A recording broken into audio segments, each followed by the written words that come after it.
Fala, meus irmãos, como vocês estão? Sejam bem-vindos a mais um vídeo. Estamos aqui novamente ao ar livre, um cenário um pouco diferente aqui. Tava caminhando e encontrei este lugar aqui, que é como se fosse uma praça meio oculta. E então é isso, eu vou tentar estar trazendo cenários diferentes para vocês. E é isso. Agora finalmente estou usando o tripé devidamente, né? Finalmente com a extensão dele completa, que eu acho que é 1 metro. E é isso. Câmera de celularzinho mesmo. Vamos manter simples por enquanto, né? Quem sabe um dia eu compro um microfone, uma câmera. Mas por enquanto eu creio que é o suficiente isso daqui para pregar o evangelho com vocês. Então hoje eu gostaria de trazer Atos 17 e um salmo também para finalizar, que é opcional, né? Então, na verdade tudo é opcional, né? Fica aqui quem quer. Então, o evangelho em Tessalônica. E passando por Anfípolis e Apolônia, chegaram a Tessalônica, onde havia uma sinagoga de judeus.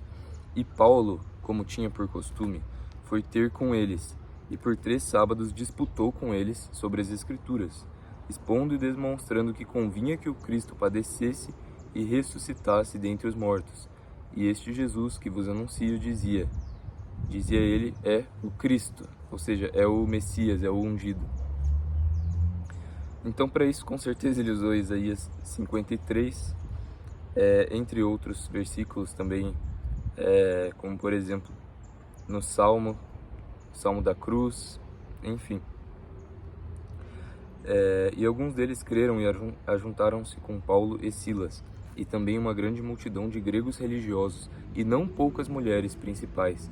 Mas os judeus desobedientes, movidos de inveja, tomaram consigo alguns homens perversos dentre os vadios, e ajuntando o povo, alvoroçaram a cidade, e assaltando a casa de Jason, procuravam trazê-los para junto do povo. Então, é sempre assim, né? Eu vejo isso hoje em dia também.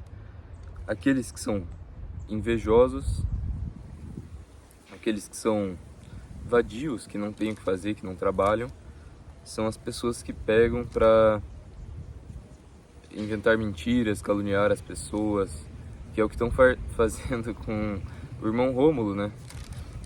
Mas, enfim, sempre as pessoas que não têm o que fazer, pessoas ímpias mesmo. Então, é aquele negócio, né, que fala que o ímpio, ele não descansa enquanto não fizer o mal, enquanto não fizer alguém tropeçar, enquanto não falar malignidades, enquanto não fizer uma injustiça, ele não tem descanso, né? Mas assim, eu creio que o Criador permite essas coisas para a nossa própria santificação, porque é isso que a criação é, né? A mentira, ela existe para que a gente valorize a verdade, a dor, para que a gente valorize o prazer, ou a tristeza, para que a gente valorize a alegria. Então, eu creio que é isso, esse é o sentido da criação, né? Então, assim como Paulo fala que é nos permitido padecer por um pouco de tempo, mas para que haja uma glória eterna, sabe? Para que haja uma recompensa ainda maior, porque é assim que o Criador age. Então, o próprio Messias, que é a imagem de Deus, veio nessa terra e veio servir, veio ensinar a humildade, a mansidão, a cura, o amor de Deus, a verdade, e ele veio ensinar a cruz. Então, literalmente, a glorificação não ocorre sem cruz. Então é por isso que com ele nós padecemos, é por isso que carregamos conosco a mortificação que há no Messias, para que com ele sejamos glorificados e recebamos, mesmo que imerecidamente, aquilo que a gente sofre é tão pouco comparado à glória eterna, à vida eterna que nós receberemos, porque nós seremos co-herdeiros de Cristo, receberemos com ele todas as coisas. Então, é isso, tô recebendo um sol aqui na cara, mas é bom, uma vitamina D. Então, vamos continuar. Então, eles basicamente mentiram sobre Paulo, sobre os cristãos, falando que eles estavam alvoroçando, né? Só porque eles estavam trazendo a verdade. E o evangelho traz transformação.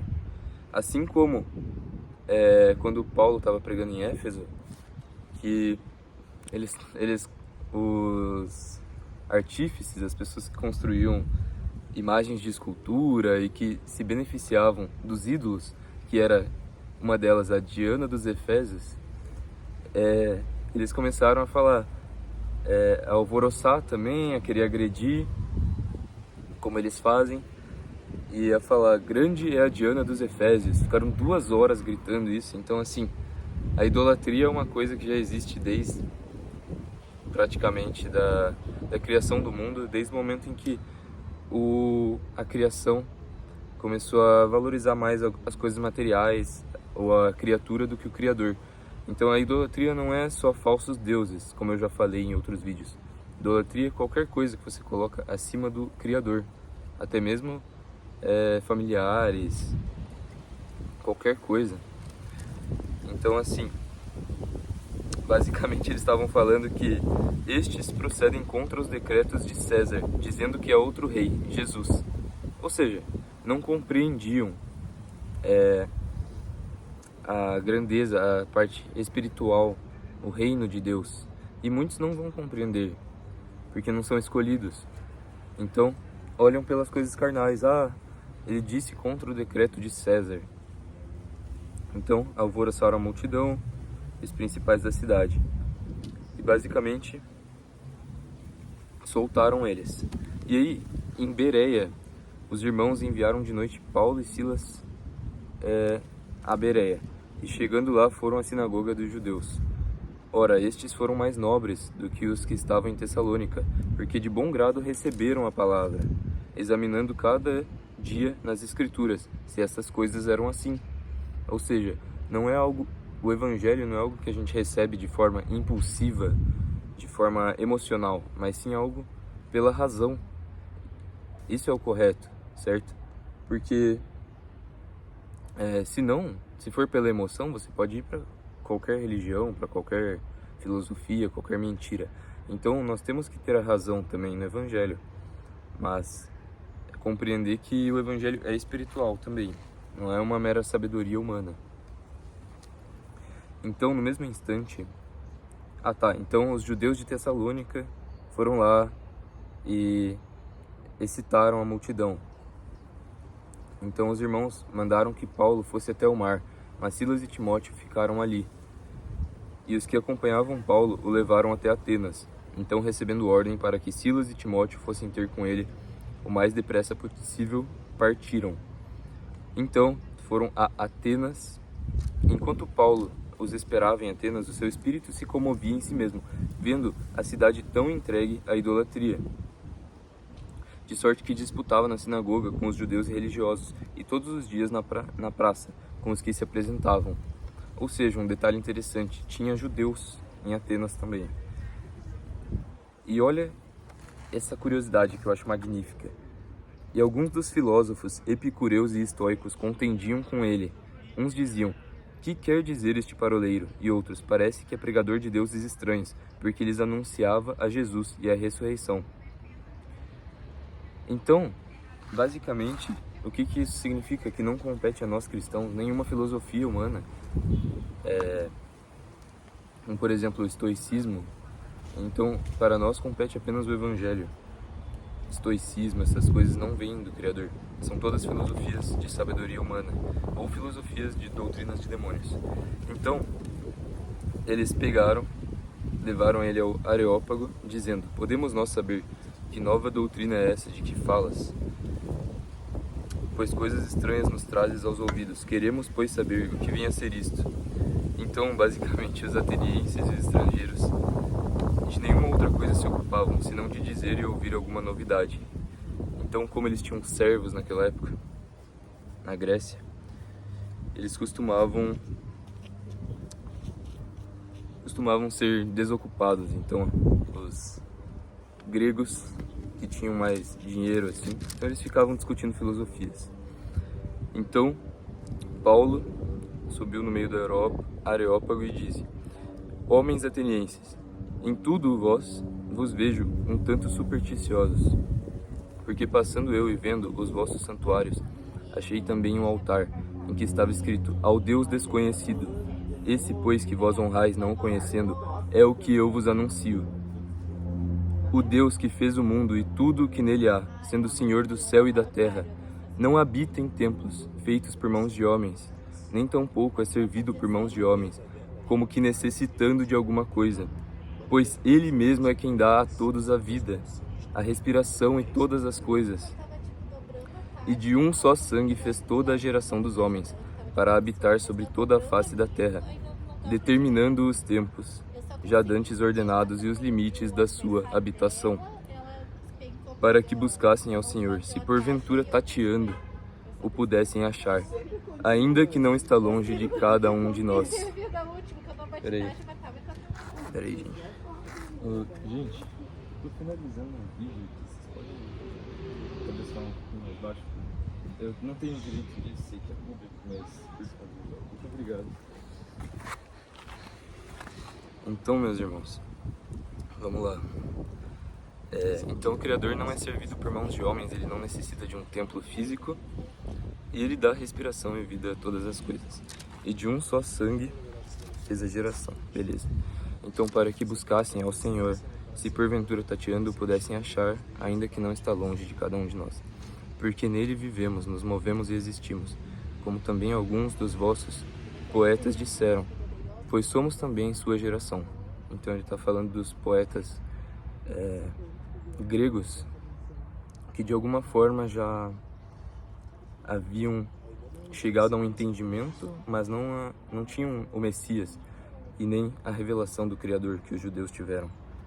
Então, por exemplo, Sócrates desenvolveu algumas ideias interessantes, Platão, só que eles não tinham o Messias. Então, eu vou ser bem sincero, eu não sei se eles foram salvos ou não, porque eles buscavam ser homens justos, mas o que eu sei é que hoje em dia nós precisamos do Evangelho. Então,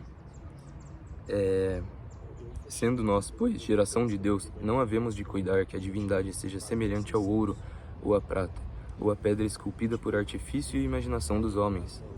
Mas Deus, não tendo em conta os tempos da ignorância, anuncia agora a todos os homens e em todo lugar que se arrependam, porquanto tem determinado um dia em que com justiça há de julgar o mundo, por meio do homem que destinou, e disso deu certeza a todos, ressuscitando-o dentre os mortos. Então, está finalizando aqui. E como ouviram falar da ressurreição dos mortos, uns escarneciam e outros diziam: acerca disso te ouviremos outra vez.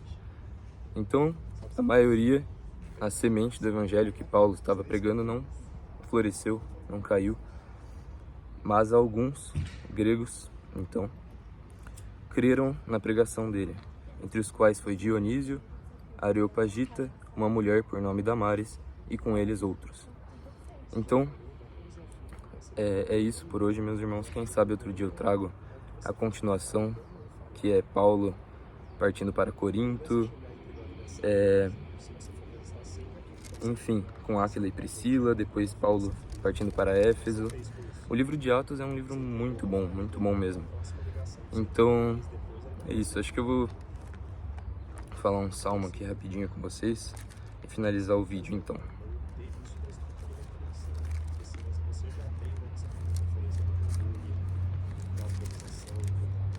Então vai ser o Salmo 141, que é oração por direção e ajuda, um salmo de Davi.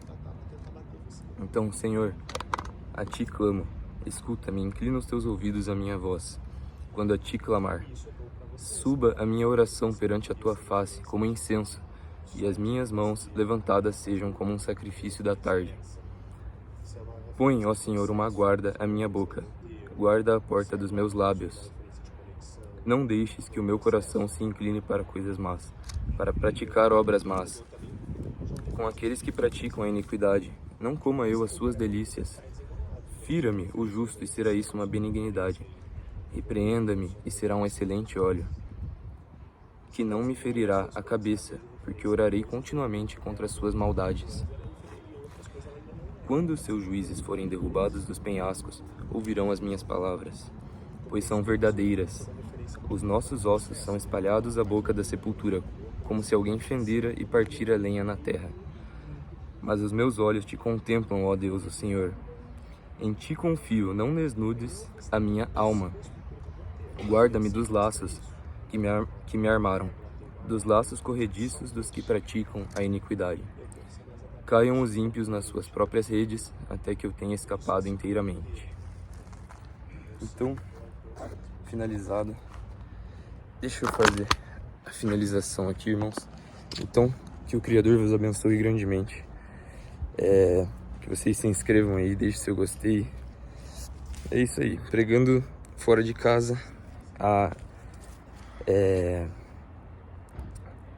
como que fala? Algumas coisas que a gente não planeja, né? Mas é isso então. Chegou gente ali na praça aí.